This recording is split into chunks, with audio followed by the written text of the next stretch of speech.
Welcome to Golden Audiobooks. Be sure to subscribe and let us know in the comments where you're watching from and what book you'd like to hear next. Your feedback means a lot for us. Sir Arthur Conan Doyle, The Memoirs of Sherlock Holmes, narrated by Andrew Hint. Adventure 4, The Gloria Scott.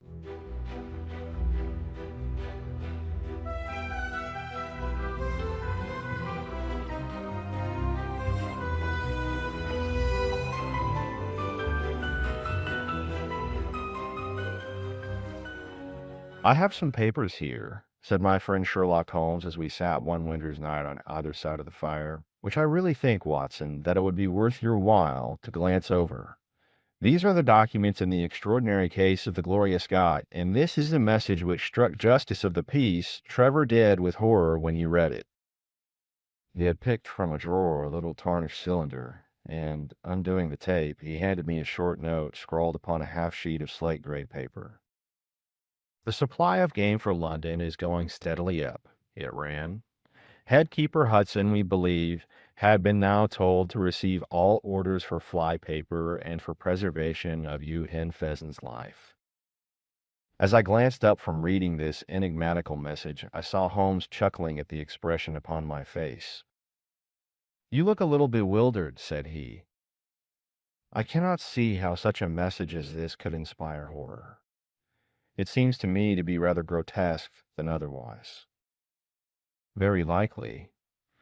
Yet the fact remains that the reader, who was a fine, robust old man, was knocked clean down by it as if it had been the butt end of a pistol." "You arouse my curiosity," said I. "But why did you say just now that there were very particular reasons why I should study this case?" "Because it was the first in which I was ever engaged." I had often endeavored to elicit from my companion what had first turned his mind in the direction of criminal research, but had never caught him before in a communicative humor. Now he sat forward in his armchair and spread out the documents upon his knees.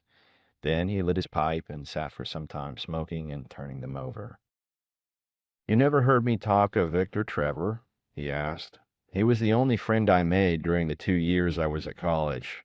I was never a very sociable fellow, Watson, always rather fond of moping in my rooms and working out my own little methods of thought, so that I never mixed much with the men of my year. Bar fencing and boxing I had few athletic tastes, and then my line of study was quite distinct from that of the other fellows, so that we had no points of contact at all.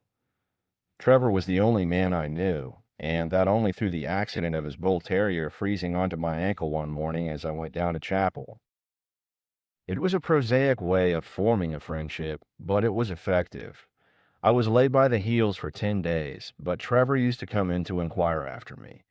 At first it was only a minute's chat, but soon his visits lengthened, and before the end of the term we were close friends. He was a hearty, full-blooded fellow, full of spirits and energy, the very opposite to me in most respects, but we had some subjects in common, and it was a bond of union when I found that he was as friendless as I. Finally, he invited me down to his father's place at Donnithorpe in Norfolk, and I accepted his hospitality for a month of the long vacation. Old Trevor was evidently a man of some wealth and consideration, a J.P. and a landed proprietor. Donnithorpe is a little hamlet just to the north of Langmere, in the country of the Broads. The house was an old-fashioned, widespread, oak-beamed brick building with a fine, lime-lined avenue leading up to it. There was excellent wild duck shooting in the fens, remarkably good fishing, a small but select library, taken over, as I understood, from a former occupant, and a tolerable cook, so that he would be a fastidious man who could not put in a pleasant month there. Trevor Sr. was a widower, and my friend his only son. There had been a daughter, I heard, but she had died of diphtheria while on a visit to Birmingham. The father interested me extremely. He was a man of little culture, but with a considerable amount of root strength, both physically and mentally. He knew hardly any books, but he had traveled far, had seen much of the world, and had remembered all that he had learned. In person he was a thick-set, burly man, with a shock of grizzled hair, a brown, weather-beaten face, and blue eyes which were keen to the verge of fierceness. Yet he had a reputation for kindness and charity on the countryside, and was noted for the leniency of his sentences from the bench.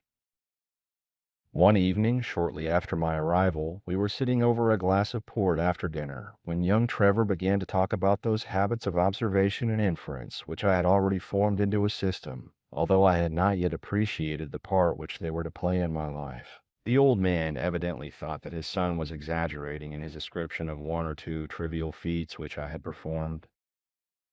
"Come now, Mr. Holmes," said he, laughing good-humoredly. "I'm an excellent subject if you can deduce anything from me." "I fear there is not very much," I answered. "I might suggest that you have gone about in fear of some personal attack with the last 12-month." The laugh faded from his lips, and he stared at me in great surprise. "Well, that's true enough," said he. "You know, Victor," turning to his son, "when we broke up that poaching gang, they swore to knife us, and Sir Edward Hawley has actually been attacked. I've always been on my guard since then, although I have no idea how you know it." "You have a very handsome stick," I answered. "By the inscription I observed that you had not had it more than a year, but you have taken some pains to bore the head of it and pour melted lead into the hole so as to make it a formidable weapon. I argued that you would not take such precautions unless you had some danger to fear." "Anything else?" he asked, smiling. "You have boxed a good deal in your youth." "Right again. How did you know it? Is my nose knocked a little out of the straight?" "No," said I, "it is your ears. They have the peculiar flattening and thickening which marks the boxing man." "Anything else?" "You have done a good deal of digging by your callosities." "Made all my money at the gold fields." "You have been in New Zealand." "Right again." "You have visited Japan." "Quite true." "And you have been most intimately associated with someone whose initials were J.A., and whom you afterwards were eager to entirely forget." Mr. Trevor stood slowly up, fixed his large blue eyes upon me with a strange wild stare, and then pitched forward with his face among the nutshells which strewed the cloth in a dead faint. You can imagine, Watson, how shocked both his son and I were. His attack did not last long, however, for when we undid his collar and sprinkled the water from one of the finger glasses over his face, he gave a gasp or two and sat up. "Ah, boys," said he, forcing a smile, "I hope I haven't frightened you. Strong as I look, there is a weak place in my heart, and it does not take much to knock me over. I don't know how you manage this, Mr. Holmes, but it seems to me that all the detectives of fact and of fancy would be children in your hands. That's you line of life, sir, and you may take the word of a man who has seen something of the world." And that recommendation, with the exaggerated estimate of my ability with which he prefaced it, was, if you will believe me, Watson, the very first thing which ever made me feel that a profession might be made out of what had up to that time been the merest hobby. At the moment, however, I was too much concerned at the sudden illness of my host to think of anything else. "I hope that I have said nothing to pain you," said I. "Well, you certainly touched upon rather a tender point. Might I ask how you know and how much you know?" He spoke now in a half-jesting fashion, but a look of terror still lurked at the back of his eyes. "It is simplicity itself," said I. "When you bared your arm to draw that fish into the boat, I saw that J.A. had been tattooed in the bend of the elbow. The letters were still legible, but it was perfectly clear from their blurred appearance, and from the staining of the skin round them, that efforts had been made to obliterate them. It was obvious, then, that those initials had once been very familiar to you, and that you had afterwards wished to forget them."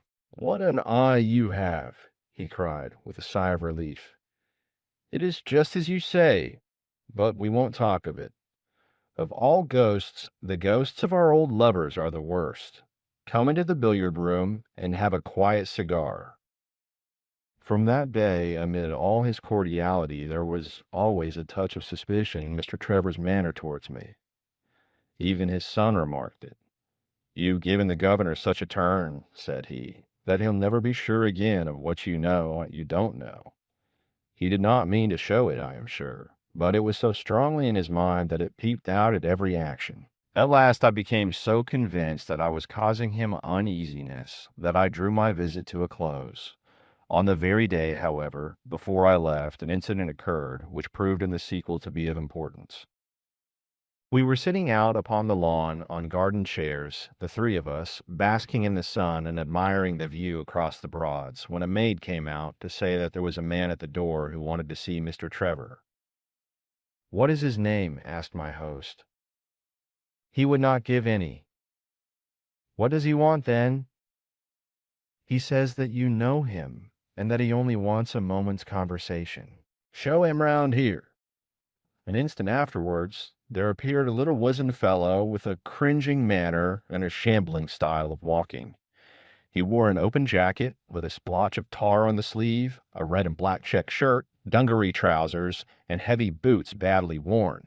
His face was thin and brown and crafty, with a perpetual smile upon it, which showed an irregular line of yellow teeth, and his crinkled hands were half closed in a way that is distinctive of sailors. As he came slouching across the lawn, I heard Mr. Trevor make a sort of hiccuping noise in his throat, and jumping out of his chair, he ran into the house. He was back in a moment, and I smelt a strong reek of brandy as he passed me.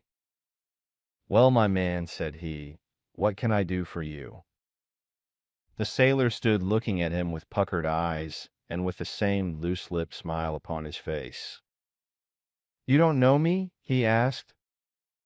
"Why, dear me, it is surely Hudson," said Mr. Trevor in a tone of surprise. "Hudson it is, sir," said the seaman. "Why, it's just 30 year and more since I saw you last. Here you are in your house, and me still picking my salt meat out of the harness cask." "Tut, you will find that I have not forgotten old times," cried Mr. Trevor, and, walking towards the sailor, he said something in a low voice. "Go into the kitchen," he continued out loud, "and you will get food and drink. I have no doubt that I shall find you a situation." "Thank you, sir," said the seaman, touching his forelock. "I'm just off a 2 year in an 8 knot tramp, short-handed at that, and I wants a rest. I thought I'd get it either with Mr. Beddoes or with you."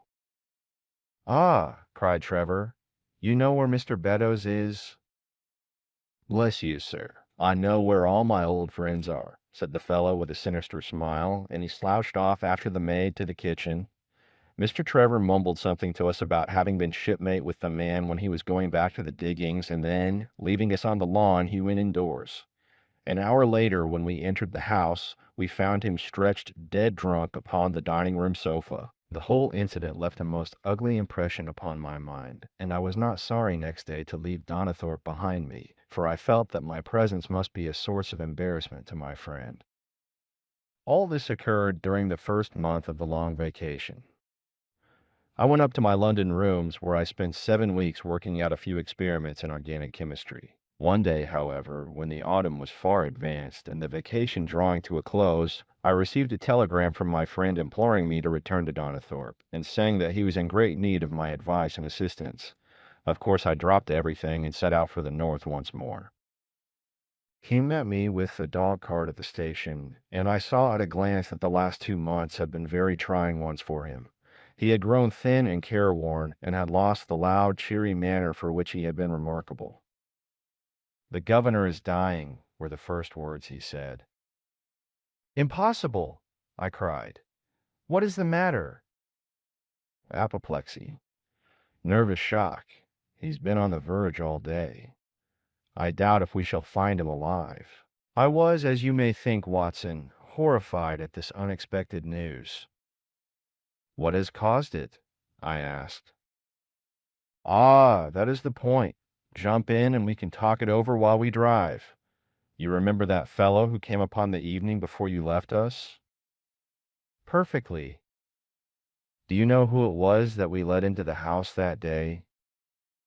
"I have no idea." "It was the devil, Holmes," he cried. I stared at him in astonishment.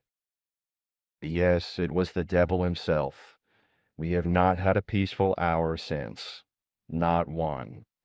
The governor has never held up his head from that evening, and now the life has been crushed out of him and his heart broken, all through this accursed Hudson."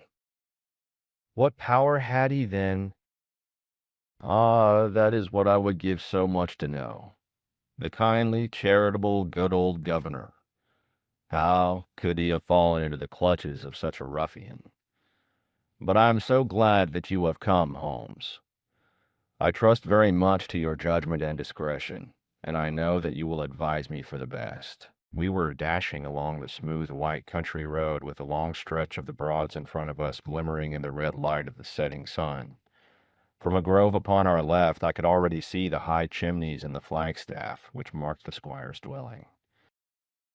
My father made the fellow gardener, said my companion, and then, as that did not satisfy him, he was promoted to be butler. The house seemed to be at his mercy, and he wandered about and did what he chose in it. The maids complained of his drunken habits and his vile language. The dad raised their wages all round to recompense them for the annoyance. The fellow would take the boat and my father's best gun and treat himself to little shooting trips. And all this with such a sneering, leering, insolent face that I would have knocked him down 20 times over if he had been a man of my own age. I tell you, Holmes, I have had to keep a tight hold upon myself all this time, and now I am asking myself whether if I had let myself go a little more, I might not have been a wiser man. Well, matters went from bad to worse with us, and this animal Hudson became more and more intrusive, until at last, on making some insolent reply to my father in my presence one day, I took him by the shoulders and turned him out of the room. He slunk away with a livid face and two venomous eyes, which uttered more threats than his tongue could do. I don't know what passed between the poor dad and him after that, but the dad came to me next day and asked me whether I would mind apologizing to Hudson. I refused, as you can imagine, and asked my father how he could allow such a wretch to take such liberties with himself and his household. "Ah, my boy," said he, "it is all very well to talk, but you don't know how I am placed. But you shall know, Victor. I'll see that you shall know, come what may. You wouldn't believe harm of your poor old father, would you, lad?" He was very much moved and shut himself up in the study all day, where I could see through the window that he was writing busily. That evening there came what seemed to me to be a grand release, for Hudson told us that he was going to leave us. He walked into the dining room as we sat after dinner and announced his intention in the thick voice of a half-drunken man. "I've had enough of Norfolk," said he. "I'll run down to Mr. Beddoes in Hampshire. He'll be as glad to see me as you were, I dare say." "You're not going away in any kind of spirit, Hudson, I hope," said my father, with a tameness which made my blood boil.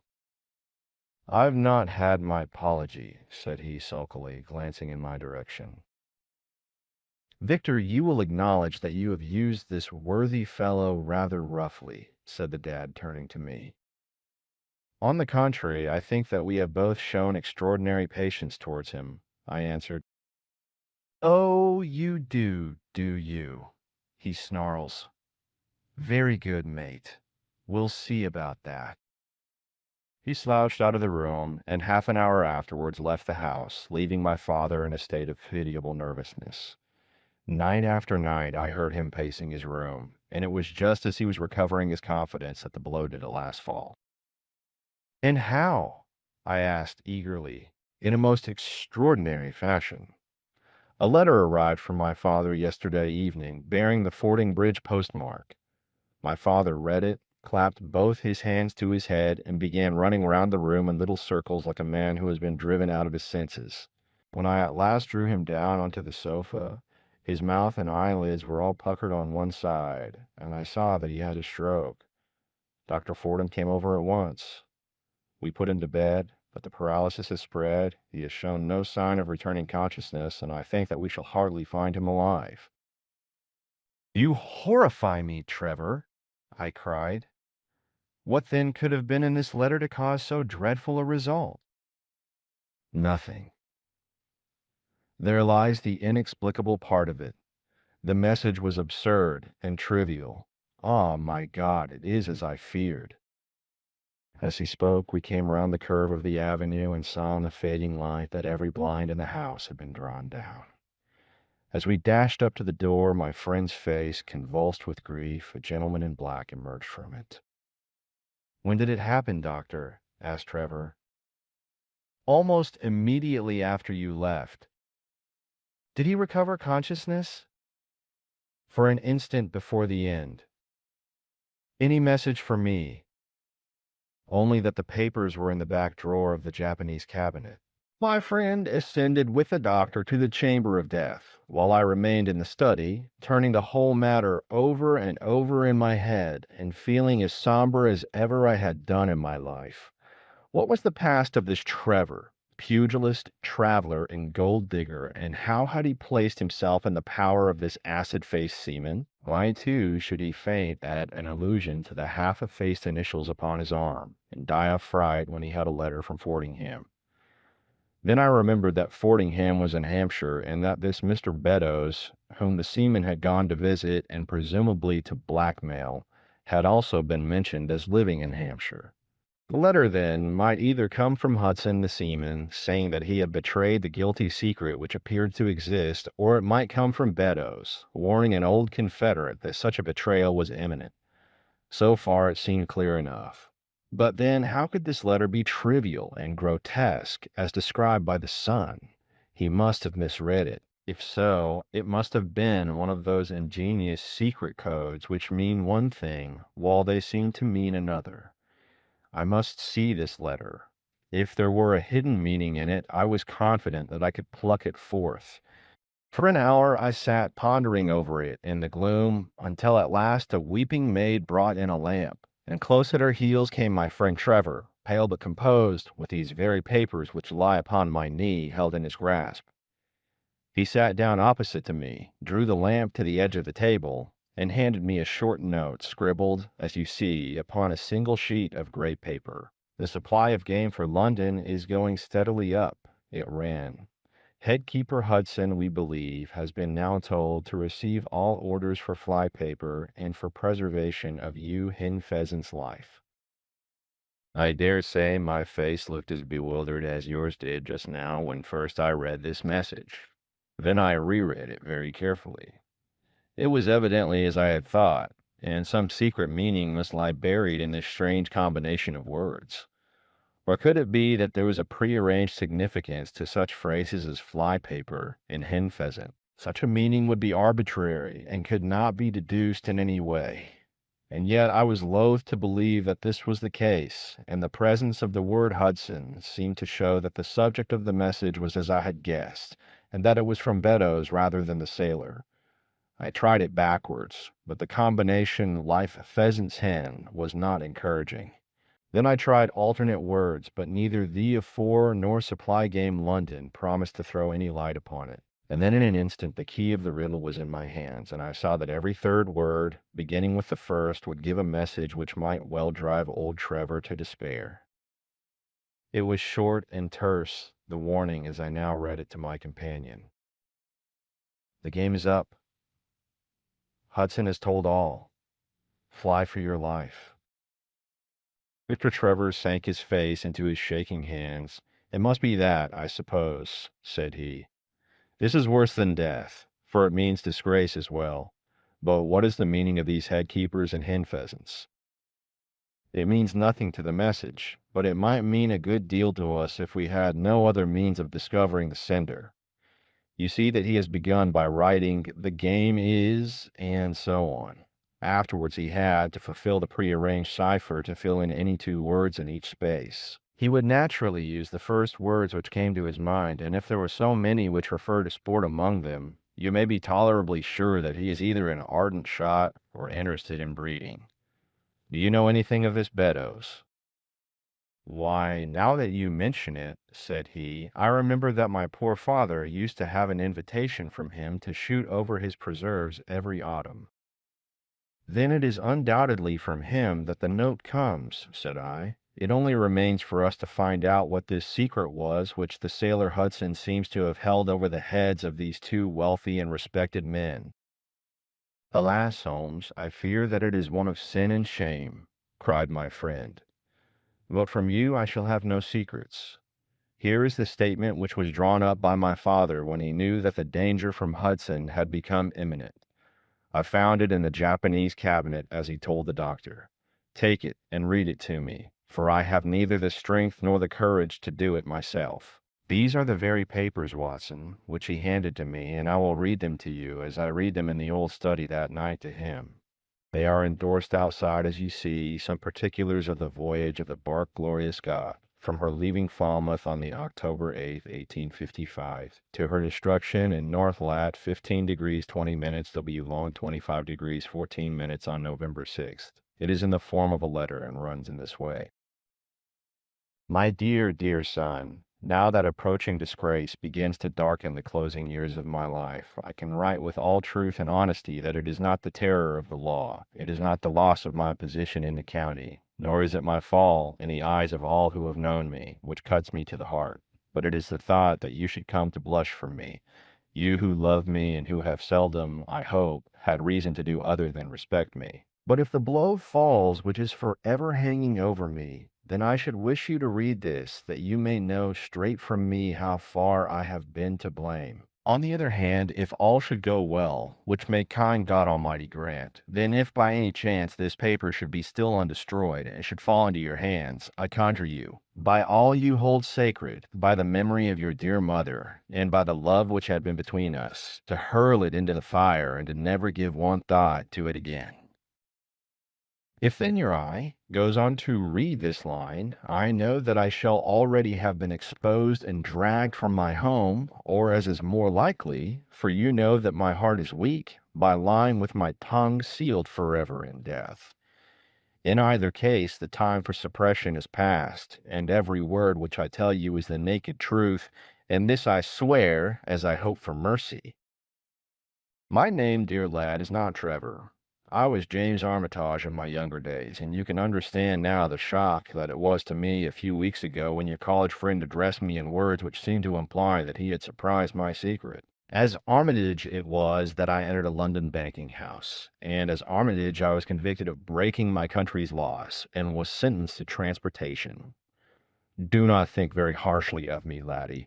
It was a debt of honor, so called, which I had to pay, and I used money which was not my own to do it, in the certainty that I could replace it before there could be any possibility of its being missed. But the most dreadful ill luck pursued me. The money which I had reckoned upon never came to hand, and a premature examination of accounts exposed my deficit. The case might have been dealt leniently with, but the laws were more harshly administered 30 years ago than now, and on my 23rd birthday I found myself chained as a felon with 37 other convicts in 'tween decks of the bark Gloria Scott, bound for Australia. It was the year '55 when the Crimean War was at its height, and the old convict ships had been largely used as transports in the Black Sea. The government was compelled, therefore, to use smaller and less suitable vessels for sending out their prisoners. The Gloria Scott had been in the Chinese tea trade, but she was an old-fashioned, heavy-bowed, broad-beam craft, and the new clippers had cut her out. She was a 500-ton boat, and besides her 38 jailbirds, she carried 26 of a crew, 18 soldiers, a captain, 3 mates, a doctor, a chaplain, and 4 warders. Nearly 100 souls were in her, all told, when we set sail from Falmouth. The partitions between the cells of the convicts, instead of being of thick oak, as is usual in convict ships, were quite thin and frail. The man next to me upon the aft side was one whom I had particularly noticed when we were led down the quay. He was a young man with a clear, hairless face, a long, thin nose, and rather nutcracker jaws. He carried his head very jauntily in the air, had a swaggering style of walking, and was, above all else, remarkable for his extraordinary height. I don't think any of our heads would have come up to his shoulder, and I am sure that he could not have measured less than 6½ feet. It was strange among so many sad and weary faces to see one which was full of energy and resolution. The sight of it was to me like a fire in a snowstorm. I was glad then to find that he was my neighbor, and gladder still when, in the dead of the night, I heard a whisper close to my ear, and found that he had managed to cut an opening in the board which separated us.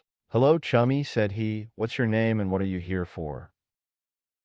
I answered him and asked in turn who I was talking with. "I'm Jack Prendergast," said he, "and by God, you'll learn to bless my name before you've done with me." I remembered hearing of his case, for it was one which had made an immense sensation throughout the country some time before my own arrest. He was a man of good family and of great ability, but on incurably vicious habits, who had by an ingenious system of fraud obtained huge sums of money from the leading London merchants. "Ha, ha, you remember my case," said he proudly. "Very well indeed. Then maybe you remember something queer about it." "What was that, then?" "I'd had nearly $250,000, hadn't I?" "So it was said." "But none was recovered, eh?" "No." "Well, where do you suppose the balance is?" he asked. "I have no idea," said I. "Right between my finger and thumb," he cried. "By God, I've got more pounds to my name than you've hairs on your head. And if you've money, my son, and know how to handle it and spread it, you can do anything. Now, it ain't likely that a man who could do anything is going to wear his breeches out, sitting in the stinking hold of a rat-gutted, beetle-ridden, moldy old coffin of a China coaster. No, sir, such a man will look after himself and will look after his chums. You may lay to that. You hold on to him, and you may kiss the book that he'll haul you through." That was his style of talk, and at first I thought it meant nothing. But after a while, when he had tested me and sworn me in with all possible solemnity, he let me understand that there really was a plot to gain command of the vessel. A dozen of the prisoners had hatched it before they came aboard. Prendergast was the leader, and his money was the motive power. "I'd a partner," said he, "a rare good man, as true as a stock to a barrel. He's got the dibs, he has, and where do you think he is at this moment? Why, he's the chaplain of this ship, the chaplain no less. He came aboard with a black coach, and his papers right, and money enough in his box to buy the thing right up from keel to main truck. The crew are his, body and soul. He could buy 'em at so much a gross with a cash discount, and he did it before ever they signed on. He's got two of the warders and mirror the second mate, and he'd get the captain himself if he thought him worth it." "What are we to do, then?" I asked. "What do you think?" said he. "We'll make the coats of some of these soldiers redder than ever the tailor did." "But they are armed," said I. "And so shall we be, my boy. There's a brace of pistols for every mother's son of us, and if we can't carry this ship, with the crew at our back, it's time we were all sent to a young Mrs. boarding school. You speak to your mate upon the left tonight, and see if he is to be trusted." I did so, and found my other neighbor to be a young fellow in much the same position as myself, whose crime had been forgery. His name was Evans, but he afterwards changed it like myself, and his is now a rich and prosperous man in the south of England. He was ready enough to join the conspiracy as the only means of saving ourselves, and before we had crossed the bay, there were only two of the prisoners who were not in the secret. One of these was of weak mind, and we did not dare to trust him, and the other was suffering from jaundice, and could not be of any use to us. From the beginning, there was really nothing to prevent us from taking possession of the ship. The crew were a set of ruffians, specially picked for the job. The sham chaplain came into our cells to exhort us, carrying a black bag, supposed to be full of tracts, and so often did he come that by the third day we had each stowed away at the foot of our beds a file, a brace of pistols, a pound of powder, and 20 slugs. Two of the warders were agents of Prendergast, and the second mate was his right-hand man. The captain, the two mates, two warders, Lieutenant Martin, his 18 soldiers, and the doctor were all that we had against us. Yet, safe as it was, we determined to neglect no precaution, and to make our attack suddenly by night. It came, however, more quickly than we expected, and in this way. One evening, about the third week after our start, the doctor had come down to see one of the prisoners who was ill, and putting his hand down on the bottom of his bunk, he felt the outline of the pistols. If he had been silent, he might have blown the whole thing, but he was a nervous little chap, so he gave a cry of surprise and turned so pale that the man knew what was up in an instant and seized him. He was gagged before he could give the alarm and tied down upon the bed. He had unlocked the door that led to the deck, and we were through it in a rush. The two sentries were shot down, and so was a corporal who came running to see what was the matter. There were two more soldiers at the door of the stateroom, and their muskets seemed not to be loaded, for they never fired upon us, and they were shot while trying to fix their bayonets. Then we rushed on into the captain's cabin, but as we pushed open the door, there was an explosion from within, and there he lay with his brains smeared over the chart of the Atlantic, which was pinned upon the table, while the chaplain stood with a smoking pistol in his hand at his elbow. The two mates had both been seized by the crew, and the whole business seemed to be settled. The stateroom was next the cabin, and we flocked in there and flopped down on the settees, all speaking together, for we were just mad with the feeling that we were free once more. There were lockers all round, and Wilson, the sham chaplain, knocked one of them in and pulled out a dozen of brown sherry. We cracked off the necks of the bottles, poured the stuff out into tumblers, and were just tossing them off, when in an instant, without warning, there came the roar of muskets in our ears, and the saloon was so full of smoke that we could not see across the table. When it cleared again, the place was a shambles. Wilson and 8 others were wriggling on the top of each other on the floor, and the blood and the brown sherry on that table turn me sick now when I think of it. We were so cowed by the sight that I think we should have given the job up if it had not been for Prendergast. He bellowed like a bull and rushed for the door with all that were left alive at his heels. Out we ran, and there on the poop were the lieutenant and 10 of his men. The swing skylights above the saloon table had been a bit open, and they had fired on us through the slit. We got on them before they could load, and they stood to it like men, but we had the upper hand of them, and in 5 minutes it was all over. My God, was there ever a slaughterhouse like that ship? Prendergast was like a raging devil, and he picked the soldiers up as if they had been children and threw them overboard alive or dead. There was one sergeant that was horribly wounded and yet kept on swimming for a surprising time until someone in mercy blew out his brains. When the fighting was over, there was no one left of our enemies except just the warders, the mates, and the doctor.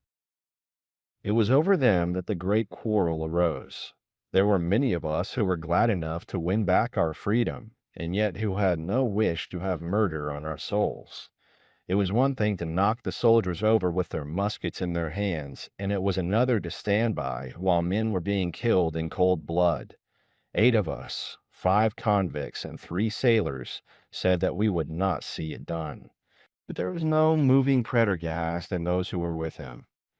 Our only chance of safety lay in making a clean job of it, said he, and he would not leave a tongue with power to wag in a witness box. It nearly came to our sharing the fate of the prisoners, but at last he said that if we wished, we might take a boat and go. We jumped at the offer, for we were already sick of these bloodthirsty doings, and we saw that there would be worse before it was done.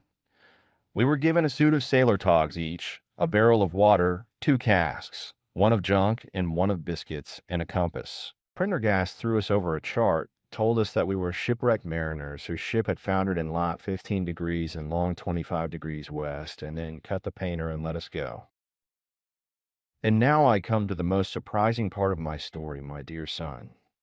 The seamen had hauled the foreyard aback during the rising, but now as we left them they brought it square again, and as there was a light wind from the north and east, the bark began to draw slowly away from us. Our boat lay rising and falling upon the long, smooth rollers, and Evans and I, who were the most educated of the party, were sitting in the sheets working out our position and planning what coast we should make for. It was a nice question, for the Cape de Verds were about 500 miles to the north of us, and the African coast about 700 to the east. On the whole, as the wind was coming round to the north, we thought that Sierra Leone might be best, and turned our head in that direction, the bark being at that time nearly hull down on our starboard quarter. Suddenly, as we looked at her, we saw a dense black cloud of smoke shoot up from her, which hung like a monstrous tree upon the skyline. A few seconds later, a roar like thunder burst upon our ears, and as the smoke thinned away, there was no sign left of the Gloria Scott. In an instant, we swept the boat's head round again and pulled with all our strength, for the place where the haze still trailing over the water marked the scene of this catastrophe. It was a long hour before we reached it, and at first we feared that we had come too late to save anyone.